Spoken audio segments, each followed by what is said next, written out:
Welcome to my channel, Sardon Vlog TV. At bagong lahat yan, mag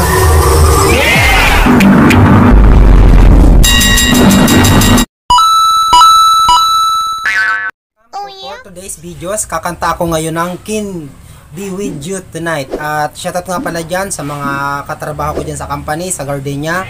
At bago ang lahat ng yan, huwag nyong kalimutang mag-subscribe, yung mga hindi pa nakasubscribe sa akin channel, Sardon Vlog TV. At shoutout nga pala dyan sa dalawang vlogger dyan ng Gardenia ng production, kay King Simon Vlog at kay Idsil Dupit.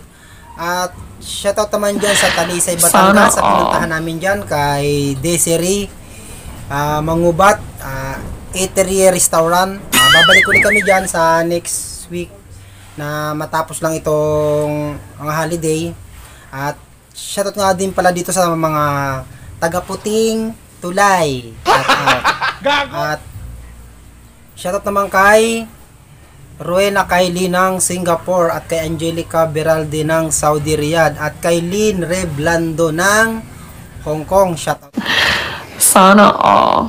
Shoutout sa inyo dyan. At shoutout pala sa lahat ng logistic dyan, lalo na kina Litang, kina Baluyot, Wow! kina Duroy, kina Sydney. Shoutout sa inyo lahat dyan. At dito naman sa kasamahan ko sa trabaho, shoutout kina Ninyo, kina Adrian Porto, kina Alicia, at lalo dyan kina Abunda, kina Dene. Shoutout sa inyong lahat dyan. At shoutout naman kay Michael Buesa, kina Sermani, kina Buska, kina Bus Arti. Shoutout sa inyong lahat. Ngayon, kakanta ko ng Can Be With You Tonight. At huwag niyong kalimutan mag-subscribe sa aking channel, Sardon Vlog TV, para lagi kayong updated sa mga bago kong i-upload na mga video. At ito, kakantahin ko na.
nga nanonood ng aking YouTube channel. Huwag niyo kalimutang mag-subscribe. Thank you very much.